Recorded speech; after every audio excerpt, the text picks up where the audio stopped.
Hey everyone, story time. I haven't told a story in a while, and I was getting ready for today's read, and it made me think of this story. And it's kind of I'll shorten it up as much as I can. It's kind of a long story, but at the end of it all, I'm gonna make a point on today's read on 1 John. Here's the deal. I was trying to figure out the timing on this because it's so long ago. I believe I was 28. So what would that be, like 13 years ago? But I had a friend of mine that knows a guy that he used to get in a lot of bar fights. Very tough, very mean guy, you know. Let me back this up. And he was talking about, you know, these fights this guy's getting in. I said, hey, you know, if the guy thinks he's that tough, tell him to go over, come over to the gym, and I'll train him. He can get in the ring and show everybody how tough he is, you know. And a week later, I get a call from this guy, and he says, hey, you know, so and so said this, and will you train me? So I said, yeah, I'll train you. So I end up training him, and he was getting ready for a fight, you know, that was coming up. And while I was training him, one of the coaches I used to have back in the day, he said, hey, I need fighters for the regional tournament. Will you fight? And I'm like, man, I didn't come in to do that. I came in to help this guy out, train him. He wants to fight. So, but he talked me into it. I thought, what the heck, I'm training. I'm in halfway decent shape. Nah, not really. I was in a little bit of a shape. But yeah, okay, I'll do it. And so I end up in the regional tournament. And in the tournament, you wouldn't know this and you wouldn't guess this, but in boxing there's a lot of racism. You know, both ways. You know, it's a goofy thing, you know. Some guys just end up being really good friends, and others are just really, I mean, hateful. It's unfortunate. You know, I know some guys that are just literally just have a hatred and toward the other race. And like I said, it goes both ways. But anyway, in this card, it just worked out to be that the matchups were a lot of guys from, you know, South Minneapolis and a lot of guys from our gym. I shouldn't say a lot, a few. And I was the second to last fight of the night. And a couple fights before that, I'll just use first names, but Adam was fighting he went by 80, I think his name was Adonis. So Adam and Adonis fought, and Adam won the fight. Adam is a white guy, and he won. Could have went either way, you know. I watched the fight, but then got to my fight, and I fought Vincent, who was a black guy from the same gym, and I ended up getting the win. And all of a sudden, and the interesting thing is, before they did the announcing, in Golden Gloves boxing, typically you go to the table afterwards and they take your gloves off after your fight's over. And the fight got over, they hadn't announced the decision yet. I walked to the corner and I said, Terry, take my gloves off. And Terry goes, oh, no, we'll wait until we get to the table. I said, no, take my gloves off. I don't know, to this day I don't know why. I don't know why, I don't know if I had a feeling or what was going on, but so he took my gloves off, and they announced the decision, and pandemonium broke out. A brawl, just chaos.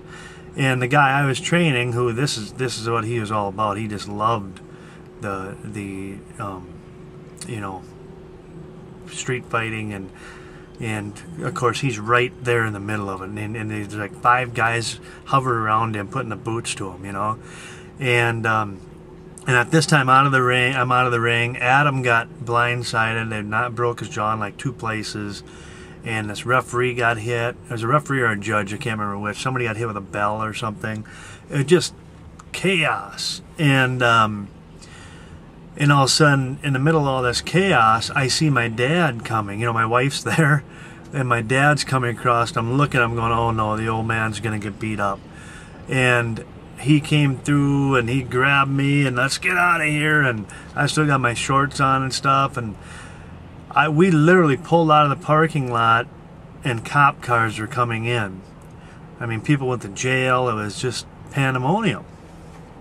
And but and then like the next week, one of the guys I knew, you know, for years, he coached me for a while, and he's a referee. He stopped by my shop, and he were talking about this chaos, you know, this riot, and you know, having a good laugh over the whole thing, you know, and then I don't know if it was like a few days later, a week later, somebody came in with a local newspaper, like one of those free ones that they put in entryways of bars and restaurants, called City Pages, and it's a cover story. And I'm looking at it, I can't remember what it's called or anything like that, but I start reading it, and the whole thing is lies. And I don't know where they got the information. Everything was a lie. Everything was twisted and turned from a goofy, we're racist kind of perspective, and they were justified in starting this riot, and I mean, just, I was reading it going, wow, where did they get this information? Everything in it was lies. And if they had called me, I had a first-hand experience, bird's eye view. I mean, I seen the whole thing happening. You know, I knew exactly what happened. I was in the middle of it, and I could have gave them an exact account of what happened. I don't exaggerate stories. I just, you know, I could have told them straight up what happened, but. You know, there's some people that either exaggerate stories, or they're getting it second or third person, or they're putting their own agenda, their own spin, and that's one thing. I mean, you can zip through these first 4 verses of 1 John without really realizing how the emphasis that John is putting on this. He was there. He's telling you from first-hand experience. So anyway, let's just read it. That's my lead-in. That's my story lead-in, so hope you enjoyed it. Okay, anyway, so verse 1 from 1 John chapter 1. That which was from the beginning, which we have heard, which we have seen with our eyes, which we looked upon and have touched with our hands, concerning the word of life. The life was made manifest, and we have seen it, and testified to it, and proclaimed to you the eternal life, which was with the Father, and was made manifest to us. That which we have seen and heard we proclaim also to you, so that you too may have fellowship with us, and indeed our fellowship is with the Father and with His Son, Jesus Christ.